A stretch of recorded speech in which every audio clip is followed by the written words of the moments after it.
Alright everyone, welcome back to another video. Last time we left off with the British Empire strengthening in Malaya for the potential of a Japanese attack. We're now on to America comes a step closer to the Second World War. July 1941. Americans arrive in Iceland. Members of the United States Infantry going ashore in tenders from their transports upon their arrival in Iceland to garrison the island with British troops. And there we see all those American troops getting ready, going in, garrisoning Iceland, which is something actually they don't talk about very often. Yeah, America shores up Iceland. I believe we also have a place on Greenland as well. But, yeah. Welcome from Tommy Atkins. An American doughboy left, being greeted by a British soldier as the American forces arrived in Iceland. Later, the British were evacuated. There's the American. There's the Brit. Also, just look at the size difference. That guy must have been like, holy crap, we got these guys on our side? That guy's a giant.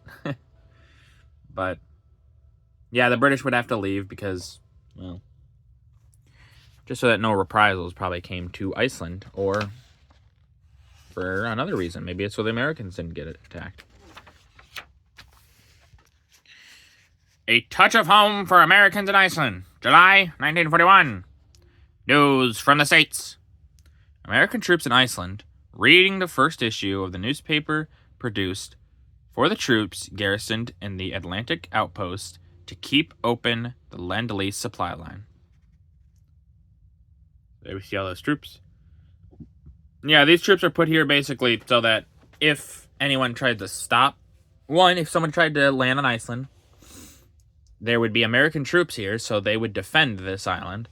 And then also, yeah, to keep the Lend-Lease open, because that was Britain's main supply line, so they were going to have whatever they could, and America was going to help them. A place to keep warm. America and British soldiers working shoulder to shoulder, building huts for the American contingent on the island, notorious for its bad weather. And there we see some more typical barracks, especially back at this time. Yeah, Iceland is definitely not known for being a nice, tropical, warm country, so definitely need some protection. And it's kind of surprising that this wasn't already built. It's possible it wasn't, or it's possible they're just doing this to show, like, hey, look, we're in solidarity together. A no-German mouthpiece on the French coast, July 1941. Bird's eye view.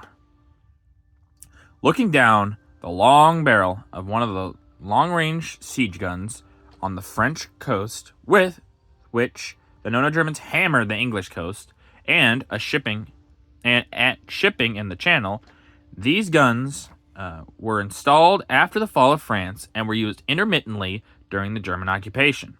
They caused considerable damage to property in Dover and other English coastal towns.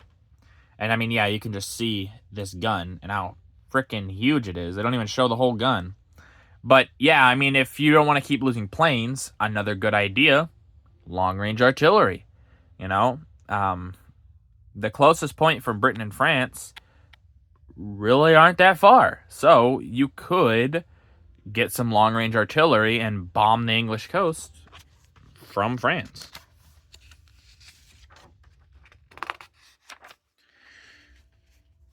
The Luftwaffe gets a hot reception in Russia, July to August 1941. Threat to Moscow eased.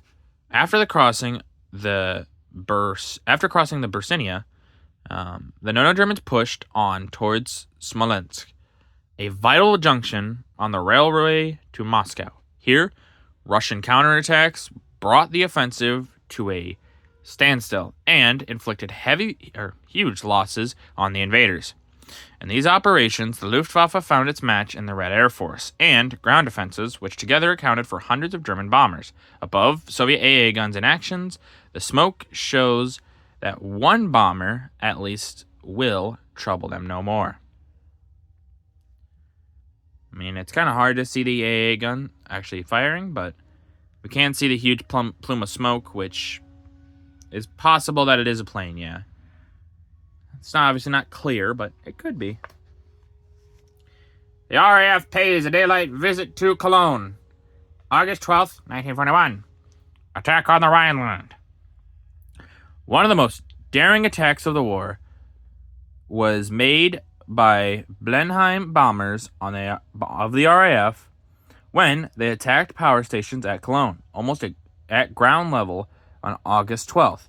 Many direct hits were scored in the faces of heavy fire from the ground defenses, and huge fires were left burning in the target area.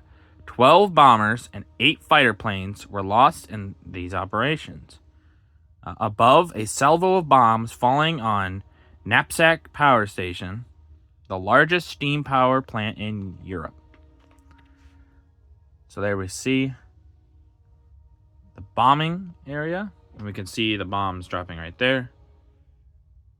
And we see the huge fires. And yeah, the British would attack a lot of the French countryside because they want to weaken up the Germans so that they are less likely to want to occupy it.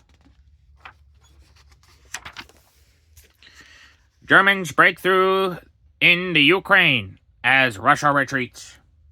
August 14th to 16th, 1941.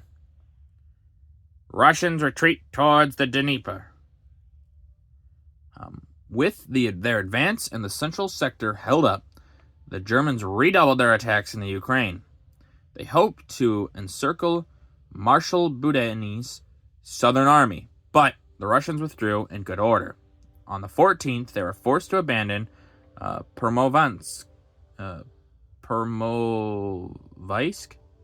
and 2 days later, after destroying the dock installations, they evacuated Nikolaev, Odessa, Odessa, though encircled, still held out as the Russian armies fell back towards the Dnieper. The pictures show, top left, here I'll just show you, top left, motorcyclist advancing along the Ukraine road, and right is showing a bridge crossing. Motorcycles. There's a tank that's fallen off. Below left, horse supply wagons, and you can see the horse supply wagons. And right, tanks advancing. Yeah, this war is really kind of interesting in the fact that there are still horse transports. You know, think about it. What's better than a vehicle that may get stuck in the mud? You just get a horse. They've been riding this land for a long time. They're used to it.